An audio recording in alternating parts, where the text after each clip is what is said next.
You may be saving for retirement every month and watching your account balance grow. However, you still may be falling behind without realizing it. Retirement is a moving target. Income, expenses, inflation, and the age you want to retire can change while your contribution stays the same. Many people measure progress with one question: how much money is in my retirement account? That number matters, but it doesn't tell the whole story. The real question is whether your savings, investments, future income, and retirement timeline are still working together. Stay with me until the end because I'm going to walk you through a simple retirement check-in that can show whether your plan is still moving in the right direction and what to review if it is not. So let's get started.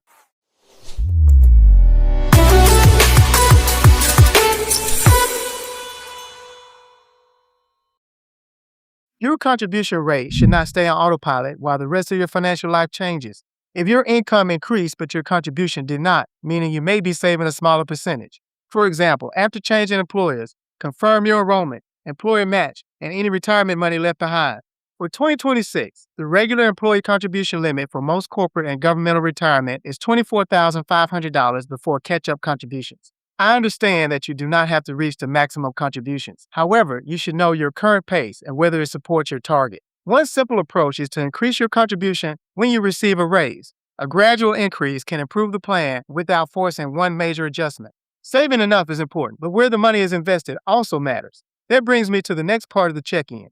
Your investment mix should reflect when you expect to use the money and how much market movement you can realistically handle. If retirement is many years away, being too conservative may make it harder for your savings to outpace inflation. If retirement is close, taking more risk than you understand may expose money you will soon need to a loss at the wrong time. This is where I look at the full picture. See, all of your investment vehicles may serve different purposes, but together they should operate like one plan.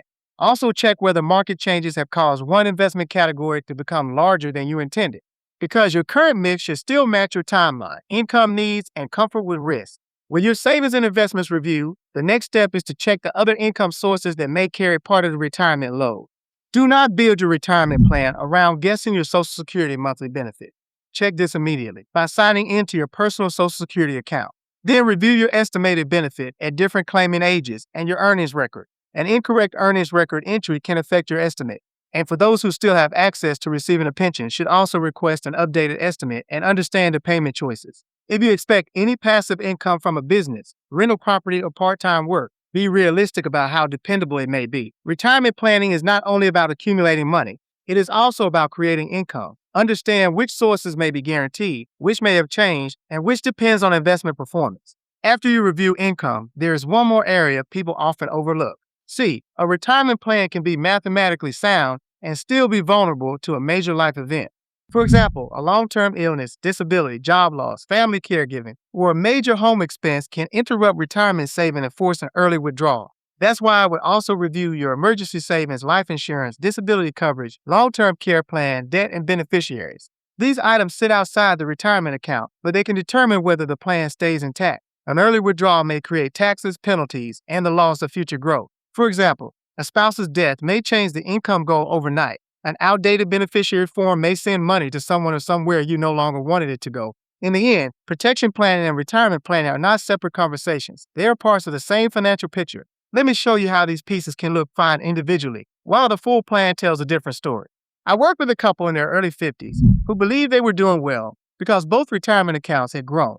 They were contributing every paycheck and their balances were increasing. But during the review, I found 3 problems. Their contribution percentages had not increased with their income. One account was more conservative than they realized, and their income estimate assumed they would work until 67, although they now wanted to retire at 62. Yes, nothing was broken, nor was there a crisis. But the plan they were following no longer matched the retirement they wanted because they were willing to have a check-in review early. They had time to increase contributions gradually, coordinate the accounts, and update the income goal based on the retirement age they actually wanted. That is the value of the check-in. It replaces you making assumptions with the valuable information you need, while you still have choices. So let's turn that example into something practical you can do this week. Start with setting aside 20 minutes and gather your most recent retirement account statements, your current contribution amounts, and your Social Security estimates. Write down the age you want to retire and the monthly income you may need. Total your retirement accounts and list your contributions. Then review whether the investments still match your timeline. List your expected income sources. And finally, check the protection pieces that could interrupt the plan, including emergency savings, insurance, debt, and beneficiaries. If the numbers do not line up, don't panic. The purpose is to identify the next reasonable adjustment. That may mean increasing contributions, changing the retirement date, revising the income goal, reviewing risk, or coordinating accounts that currently work separately. Now, keep this in mind before making any tax, investment, or retirement decisions. Review your personal situation with the appropriate licensed financial and tax professionals. Okay, you have the checklist. Now let's bring the entire retirement check-in down to one main point. Here's what I want you to remember. Retirement progress should be measured against your goal, not against last year's account balance. The investment roller coaster can cause you to make unnecessary decisions. So before you do something drastic, here are the 4 questions you should answer. 1. What retirement are you preparing for? 2. Are you saving at the right pace? 3. Is your money positioned for your timeline? 4. And lastly, are the income and protection pieces working together? Review the plan at least once a year, and after a major change in your income, family, health, job, or retirement timeline. The earlier you find a gap, the more options you usually have to correct it.